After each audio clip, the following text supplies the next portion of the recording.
Cuando hablamos acerca de la protección contra las caídas de los andamios, siempre pensamos en las siglas A, B, C y D en inglés, es decir, los elementos básicos de la protección contra las caídas. Y si logramos recordarlo, nos protegeremos mejor. A se refiere al punto de anclado. B se refiere al arnés de cuerpo entero. C se refiere a los conectores y D se refiere a los dispositivos para desacelerar, para limitar el impacto. El punto de anclado es crítico y por lo general tiene una capacidad de 5.000 libras. El arnés de cuerpo entero reduce la carga del impacto sobre el cuerpo y necesitamos asegurarnos de que los arneses de cuerpo entero que usemos sean adecuados para el trabajo que estemos haciendo y que se hayan inspeccionado debidamente. Necesitamos revisar todos estos aspectos antes de colocarnos el arnés. Aquí está el arnés que me cruza el pecho. Básicamente, el único lugar donde puede sujetar el arnés es en el aro tipo D que va en la espalda. Lo que se sujeta a eso es el dispositivo de desaceleración, la cuerda o algo así. Es importante ajustar debidamente el arnés al colocárselo. Necesita colocarse de frente. Es decir, la correa que va debajo de la pelvis necesita cruzar la parte inferior de la pelvis y el trasero va aquí, y tiene que quedar bien puesto. No puede estar tan ajustado que le impida el flujo sanguíneo, pero tampoco tan suelto que vaya a causar un peligro si nos caemos. Al colocarse el arnés, es extremadamente importante que lo inspeccione cada vez. Ese no es trabajo del encargado de seguridad, sino que es responsabilidad suya. Así que si se pone el arnés de cuerpo entero, necesita inspeccionarlo. Pero nunca debe ponerse un arnés de cuerpo entero cuando tiene objetos como estos en el bolsillo. Llaves, navajas, linternas de mano. Este tipo de cosas van exactamente por debajo de la correa para las piernas del arnés. Si usted se fuera a caer y esta llave acabara perforándole la arteria femoral, se encontraría en graves aprietos. Es muy fácil vaciarse los bolsillos, colocar los objetos en una caja para herramientas o en algún otro sitio, pero sáqueselos del bolsillo porque se arriesga a que ocurra un accidente. Ahora vamos a hablar de la C, es decir, el conector que impide la caída del cuerpo. Al utilizar conectores, tiene que tener un conector con doble seguro y cierre automático. Este es un problema que se ve y se llama rollout, y así es de fácil desconectarlo. Lo utilizamos o conectamos a una argolla de alpinista y este lo podemos sacar del gancho y se sale por completo, por lo que es absolutamente indispensable que tengamos un gancho de doble seguro. El cuarto aspecto, es decir, la D, es el dispositivo de desaceleración. Este dispositivo generalmente se encuentra en una cuerda de 6 pies como esta, la cual también podría tener 4 pies de largo. Ahora, lo que hace un dispositivo de desaceleración es que tiene un paquete amortiguador integrado, ya sea envuelto en tela o en plástico. Este paquete tiene 42 pulgadas de material que en una caída disminuirá su aceleración para que no tenga la misma fuerza del impacto de la caída. Es por eso que se le llama paquete de desaceleración. Esta es la parte que limita la carga del impacto ahora a 1.800 libras. Ahora hablaremos más a detalle del siguiente componente del sistema de detención de caídas, el punto de anclaje. Se considera punto de anclaje el punto seguro de sujeción del sistema personal para la detención de caídas a la estructura disponible. El anclaje debe cumplir con los siguientes requisitos. A. Resistir una carga mayor o igual a 2.226 kilogramos por trabajador conectado. B. Ser independiente de cualquier anclaje que vaya a ser usado para suspender o soportar plataformas de trabajo, andamios, plataformas móviles, escaleras, etc. Y C. Adaptarse al tipo de trabajo a desarrollar, a la instalación y a la estructura disponible. Los sitios en los cuales se instalará el anclaje deben de ser seleccionados para reducir la posible distancia total de caída libre, evitar los riesgos en las caídas tipo péndulo y disponer de suficiente espacio libre para no golpearse contra ningún objeto. En la imagen se muestran los dos tipos de punto de anclaje, el anclaje temporal y el anclaje permanente. El anclaje temporal, como su propio nombre lo dice, lo instalas por un lapso de tiempo determinado y lo puedes trasladar de un lugar a otro. Como ejemplo tenemos la eslinga que se ve en el dibujo mostrado en pantalla. Esa eslinga la podemos instalar solo por el tiempo que necesitemos realizar los trabajos encomendados y luego la podemos retirar y llevarla hacia otro punto donde necesitemos trabajar. Y los puntos de anclaje permanente son aquellos puntos que ya forman parte de la estructura o diseño del edificio. Esto se suele ver frecuentemente en los grandes almacenes, donde ya se tienen puntos de anclaje instalados en la estructura, y el personal los utiliza para asegurarse y anclarse cada vez que se realice trabajos en dichos estantes, anaqueles o estructuras superiores a alturas mayores a 1,80 m. Pregunta: ¿en los postes tendremos puntos de anclaje ya diseñados o incorporados? La respuesta es no. No se tienen puntos de anclaje.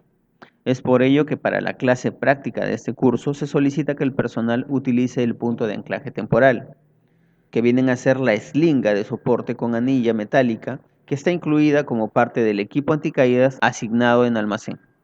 Esta eslinga se debe de utilizar en los postes de telecomunicaciones como punto de anclaje cada vez que se realicen trabajos de escalamiento. Otro de los aspectos resaltantes que se menciona en esta presentación es que los puntos de anclaje deben resistir una carga mayor a 2.226 kilogramos. ¿Por qué te dice esa cantidad de peso, si en realidad nadie pesa esa cantidad de kilos? Lo que pasa es que la fuerza de caída libre se multiplica dependiendo de la distancia a la cual caemos. Por decir, si yo me subo a una silla que está a 60 centímetros del nivel del suelo y salto, ¿qué consecuencias tendría? Lo más probable es que no me suceda nada. De igual manera, si yo me subo a una estructura o un estante a 1,5 metros de altura, por ejemplo, y salto, ¿qué consecuencias tendría? En ese caso, y dependiendo de mi nivel de entrenamiento y costumbre adecuada en la tarea, junto con una buena aptitud física, es probable que tampoco me suceda nada. Pero si yo me encuentro en el techo de un segundo piso, es decir, prácticamente en un tercer piso, y salto desde esa altura, entonces las consecuencias serían otras. Lo más probable es que termine gravemente herido y dependiendo del tipo de caída o parte del cuerpo que impacte contra el piso, podría hasta morir. ¿Por qué sucede esto? Algunos dicen que el peso aumentó y eso no es cierto. Yo sigo pesando lo mismo, sigo pesando igual. Tanto si me subo a la silla a 60 centímetros del nivel del suelo y me pesan a esa altura, peso lo mismo que cuando me subo al tercer piso y me vuelven a pesar a esa altura. Sigo pesando exactamente lo mismo. Entonces, ¿qué fue lo que cambió o qué fue lo que varió? En este caso, lo que cambió o varió fue la altura. La altura a la que está suspendido el cuerpo es la que ha variado. Y mientras más alto está suspendido y cae un cuerpo, más será su fuerza de impacto. ¿Por qué aumenta la fuerza de impacto? Porque en la naturaleza existe algo llamado gravedad o fuerza gravitatoria, que es aquel fenómeno natural que ejerce una fuerza de atracción de los cuerpos hacia el centro de la Tierra. Y mientras más alto cae un cuerpo, esta fuerza de atracción es multiplicada por la distancia de caída. Para explicarlo un poco más, volvamos al ejemplo del accidente de la niña, mostrado en la primera parte. ¿Qué fue lo que le cayó en la frente? ¿No fue una arandela? ¿Cuánto pesa dicha arandela? Si una persona sostiene dicha arandela en la mano, no pesa mucho que digamos. Pero cuando esta arandela es soltada desde una altura mayor a 5 metros, la fuerza de impacto de esta arandela es muchísimo mayor, porque es la combinación entre el peso de la arandela y la altura de la que fue soltada. Es decir, ese peso se multiplica por la altura y la fuerza de gravedad. ¿Qué hubiera pasado si en lugar de una arandela hubiera sido un alicate o alguna otra ferretería de mayor diámetro? Seguro que las consecuencias hubieran sido mucho peor. A continuación veamos un video que explica un poco mejor la fuerza de impacto.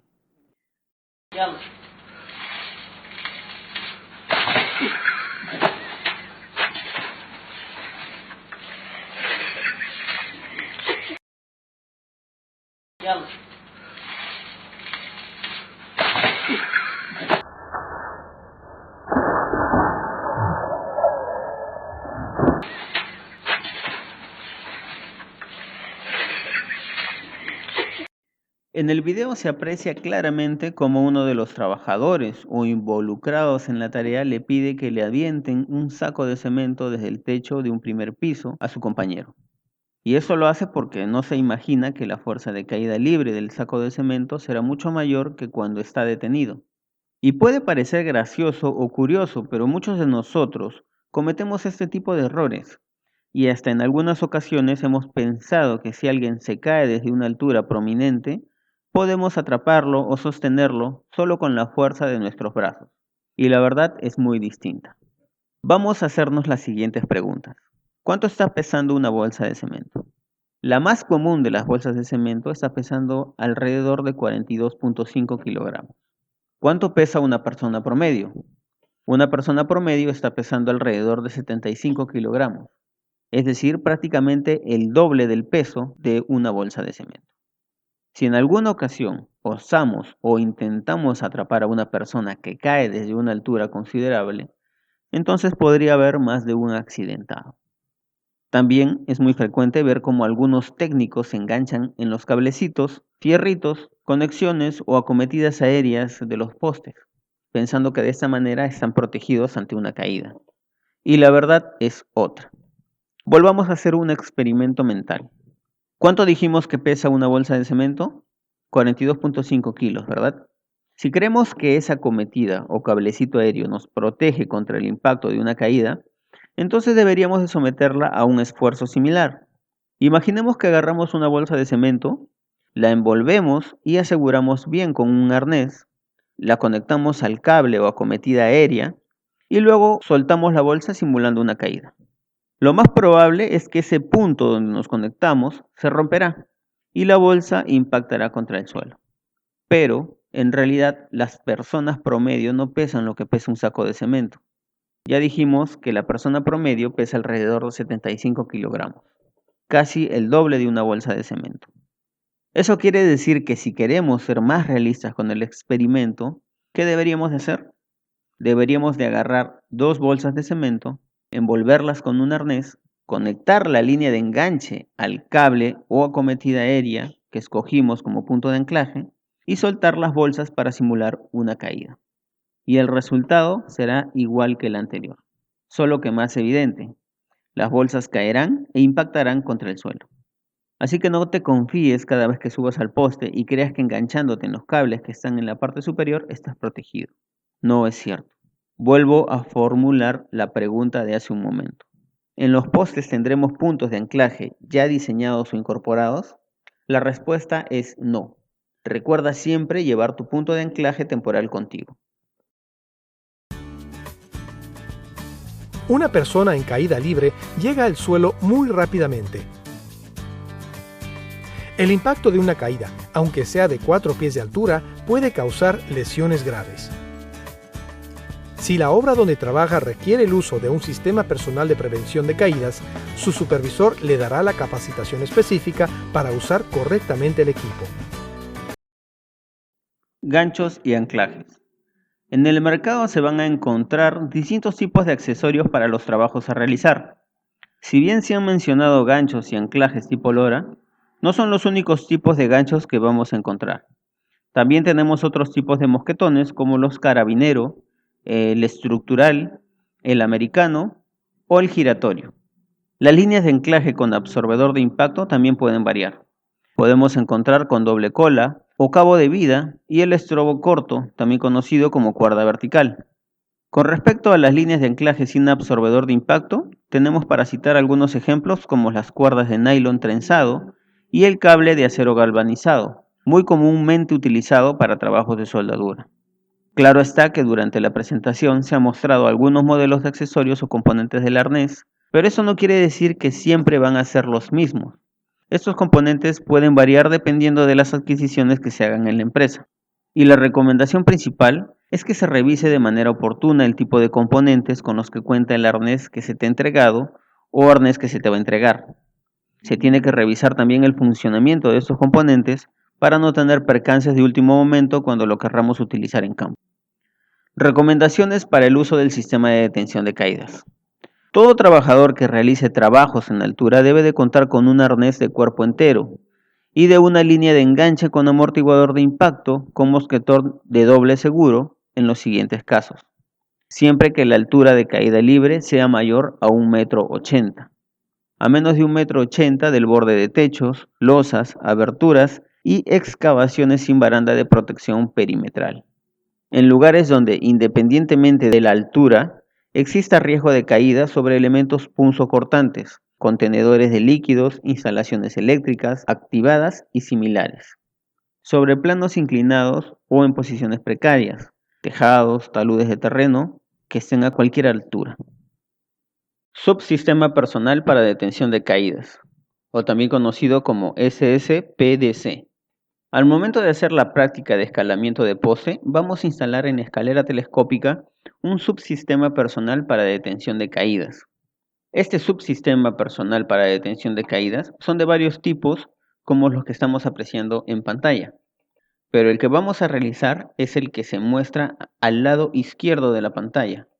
Vamos a instalar una soga vertical al centro de la escalera, en la que nos anclaremos a la anilla frontal del arnés con la ayuda de un freno automático.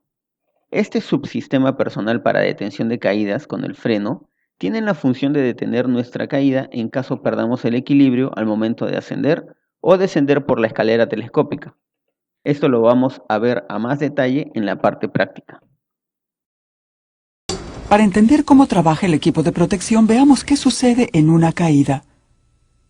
El tiempo que pasa antes de ser sostenido se llama caída libre. Durante esta, el cuerpo está acelerado, de modo que mientras más larga es la caída, más rápido viaja el cuerpo. Cuando entra en acción el sistema de protección, el cuerpo disminuye su velocidad. La energía que se crea en la caída se transmite a través del cuerpo y el sistema de protección durante la desaceleración. La distancia que se demora en detenerse se llama distancia de desaceleración. Para evitar lesiones, el equipo de detención de caídas tiene a menudo un dispositivo de desaceleración que absorbe casi todo el impacto en el cuerpo al retardar la caída. Este dispositivo debe limitar su desaceleración a no más de 1 metro. El equipo debe ser resistente para absorber el impacto y detener la caída rápidamente sin poner una fuerza excesiva sobre el cuerpo. Veamos ahora el diagrama de cálculo del espacio libre de caída, también conocido como ELC. El espacio libre de caída se calcula desde el punto de anclaje. Recuerde que el punto de anclaje debe estar sobre la argolla tipo D. Como se puede ver en la fórmula, el espacio libre de caída es igual a la longitud del estrobo más la elongación del amortiguador de impacto más la estatura del trabajador más el margen de seguridad. Si una caída se detiene abruptamente, el trabajador puede sufrir serias lesiones, incluso hasta fatales. Acá tenemos una imagen donde se aprecian las medidas asignadas para el cálculo de la distancia de caída, dando como resultado 5 metros con 60 centímetros. Como lo explicamos anteriormente, se toma 1 metro con 80 centímetros por la distancia de la línea de vida, 1 metro con 10 centímetros por el estiramiento del amortiguador de impacto, 1 metro con 80 centímetros de la altura del trabajador. Para esta medida se considera 1,5 metros por tener la anilla de anclaje tipo D a la altura del pecho o espalda alta y 30 centímetros como estiramiento del arnés. Y finalmente se debe considerar 90 centímetros como factor de seguridad para que el trabajador no toque o llegue a tocar el suelo. Veamos a continuación un video explicativo de la fuerza de impacto que se produce sobre el cuerpo al momento de caer una persona usando los equipos de medida correspondientes. En esta demostración veremos el efecto de un amortiguador de impacto sobre el cuerpo humano. Cuando se deja caer un maniquí de 100 kilogramos a una altura de 1,8 metros, observamos una gran fuerza que se genera sobre el cuerpo cercana a las 5.000 libras fuerzas. En cambio, cuando se utiliza el amortiguador, se observa una reducción significativa de la fuerza de arresto sobre el cuerpo, obteniéndose solamente 832 libras fuerza. Esto representa una reducción de la fuerza de impacto mayor al 80%. Una de las formas de disminuir las lesiones provocadas por la fuerza de caída es tomar en cuenta el factor de caída. ¿Qué es el factor de caída? El factor de caída es un número adimensional, es decir, que no tiene nada que ver con una medida en específico. pero que expresa la severidad de una caída. Tiene 3 valores, 0, 1 y 2, en condiciones de trabajo normales. Se calcula dividiendo la altura de la caída entre la longitud del elemento de amarre utilizado. Vamos a verlo por medio de un ejemplo. Si un trabajador está situado sobre una plataforma, así como se está señalando en la imagen de la derecha, y se conecta a un punto de anclaje ubicado a la altura de sus pies mediante un elemento de amarre de 1 metro de longitud, en caso de que el trabajador sufra una caída, esta caída será igual a una distancia de 2 metros. Por lo tanto, el factor de caída será igual a los 2 metros de caída entre 1 metro del elemento de amarre, dándonos como resultado un factor de caída igual a 2. Como se puede ver en las otras imágenes, en la imagen del medio, el trabajador está conectado a la altura de sus hombros o pecho. Siguiendo la fórmula del cálculo, en estos casos el factor de caída sería igual a 1. Y si el trabajador está conectado a un punto de anclaje por encima de su cabeza, el factor de caída sería igual a 0. El factor de caída ideal que debemos alcanzar es de 0, es decir, que nuestro punto de anclaje debe de estar siempre conectado por encima de nuestra cabeza. De esta manera conseguiremos que en caso de caer una persona no se ejerza demasiada fuerza o tirones en los cinturones del arnés sobre el cuerpo. Y también tenemos que recordar que nunca, pero nunca, debemos de conectarnos a un punto de anclaje que esté por debajo de nuestros pies, ya que si lo hacemos, la fuerza de caída podría generarnos fuertes lesiones y provocar caídas tipo péndulo. Hablemos ahora de las recomendaciones para uso de escaleras. La selección del tipo y uso de escaleras portátiles deben ser aprobadas por el supervisor responsable del área de trabajo. Estas escaleras deben estar construidas con peldaños y puntos de apoyo antideslizantes y deben ser homologadas de fábrica. Para trabajos eléctricos, las escaleras que se utilicen serán totalmente de material aislante y deberán contar con bases antideslizantes. Para el desempeño de los trabajos, las escaleras deben colocarse de manera tal que cumpla con la relación de 1 a 4. ¿Qué es esta relación de 1 a 4? Es decir, que si su punto de apoyo en el muro es de 4 metros de altura, en el punto de apoyo en la base debe estar separada 1 metro con respecto al muro.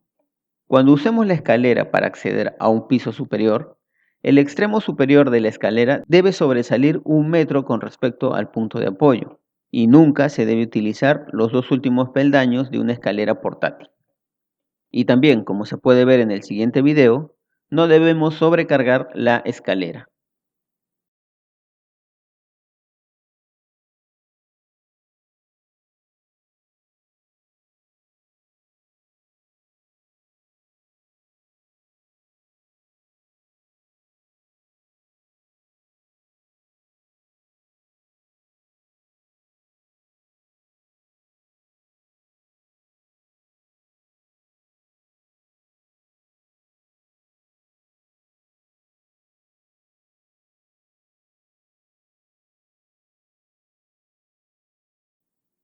Como se aprecia en la imagen, la escalera se debe de colocar cumpliendo con la relación de 4 a 1 o de 1 a 4.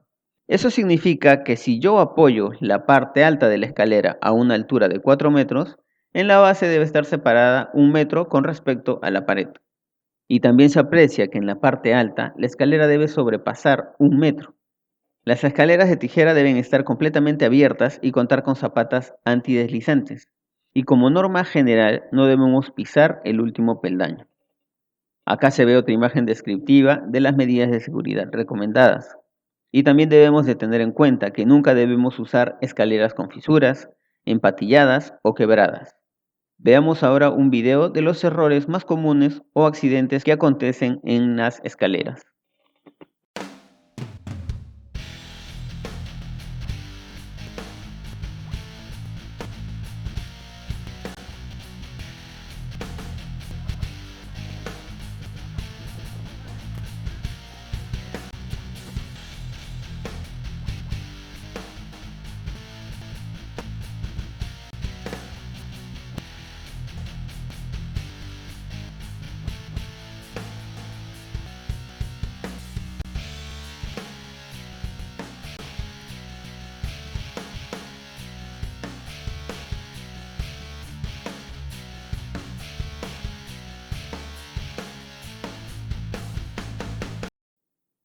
Acá tenemos una imagen de la manera correcta e incorrecta de cómo se utilizan algunas veces estas escaleras.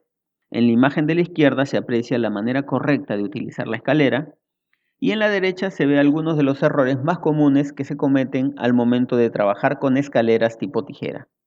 Podemos apreciar que en la imagen de la derecha el piso se encuentra inestable, existen peldaños con presencia de grasa, la posición del trabajador no es la correcta. Hay que recordar que siempre debemos de trabajar de frente a los peldaños, ya que en la imagen se ve que el trabajador se encuentra sin correcto agarre de la escalera y también hay material en la parte superior que se puede desprender. Acá tenemos otras imágenes de referencia, pero ya con escaleras telescópicas. Podemos apreciar en la imagen de la derecha que existen también algunas malas prácticas, como por ejemplo que no están cumpliendo con la regla de 4:1 que explicamos hace un momento. Tampoco se está cumpliendo con los 3 puntos de apoyo debido a que el personal tiene material en las manos. La base de la escalera está desnivelada y en la parte superior se está exponiendo a cables eléctricos. Eso entre otros puntos más que también se pueden observar. A continuación vamos a ver un video de ejemplo de accidente por mal uso de escalera.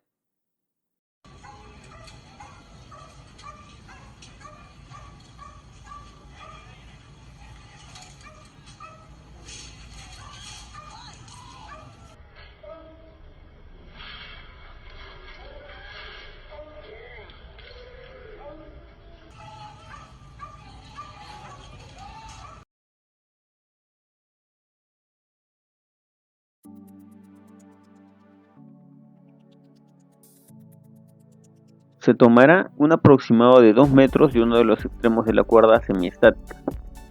Para hacerlo más rápido, en este caso nos ayudaremos de los brazos para tomar las medidas.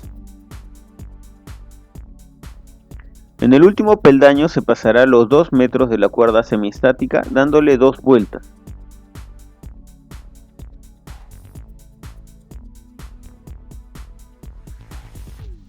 En el penúltimo peldaño se hará el mismo procedimiento, pero esta vez se dará una sola vuelta. Y en el tercer peldaño se realizará un nudo ballestrinque. Vamos a ver el detalle paso a paso de cómo hacer el nudo ballestrinque. Primero se debe poner la cuerda semiestática frente al peldaño. Luego se debe pasar la cuerda por detrás del peldaño. Se vuelve a traer hacia el frente y se cruza la cuerda hacia el lado opuesto. El siguiente paso es volver a pasar la cuerda por detrás del peldaño y se pasa por la abertura que se formó en el medio. Se acomoda la cuerda y se ajusta el nudo. Si lo queremos hacer en sentido contrario, debemos de seguir los mismos pasos.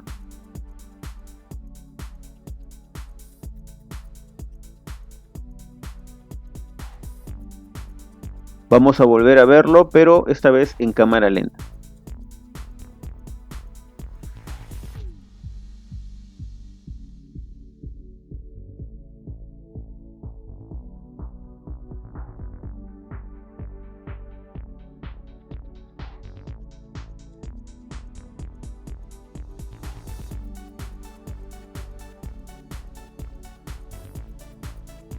Se debe acomodar la cuerda y se recomienda que la cuerda tenga previamente instalado el freno automático.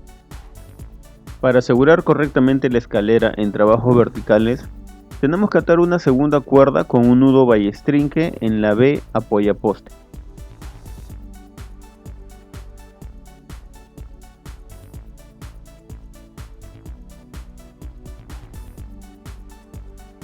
Colocar la escalera sobre el poste a trabajar, verificando que la driza esté en posición en la parte superior para proceder con el aseguramiento de la escalera.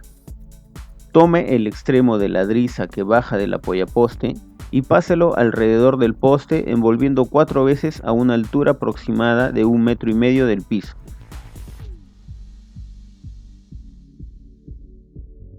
Luego se debe sujetar con un nudo en uno de los largueros de la escalera. Después retorna al poste y le damos una vuelta. Por último, se amarra en el otro larguero fijando la driza fuertemente, logrando la firmeza de la escalera. Tome el extremo de la cuerda que baja de la polea y páselo alrededor del poste, envolviendo de 2 a 3 veces en sentido contrario de la driza del amarre anterior a una altura aproximada de 1,80 m del piso. y luego se sujeta en el peldaño de la escalera.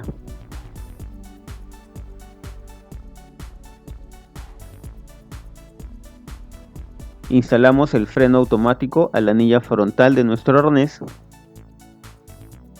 Procedemos a escalar el poste llevando todos los componentes, la línea de posicionamiento, el punto de anclaje temporal y la línea de anclaje con absorbedor de impacto. Lo primero que debemos hacer cuando lleguemos a la parte alta del poste es colocar nuestra línea de posicionamiento, también conocida como estrobo de posicionamiento. Luego nuestro punto de anclaje temporal y finalmente nos enganchamos con nuestra línea de anclaje al punto de anclaje temporal. Recordemos que nuestro punto de anclaje debe estar por encima de nuestra cabeza y a una altura igual o mayor a los 5,60 metros de altura para cumplir con la distancia libre de caída. Opcionalmente, si se requiere mayor espacio para desplazamiento, se puede retirar el gancho del freno de la cuerda grip, pero este paso es opcional y solo se impide los libres movimientos al momento de hacer los trabajos. Para descender del poste se debe de realizar el mismo procedimiento pero de manera inversa, debiendo conectarse en primer lugar el freno grip a la anilla dorsal y en caso se haya realizado dicho paso.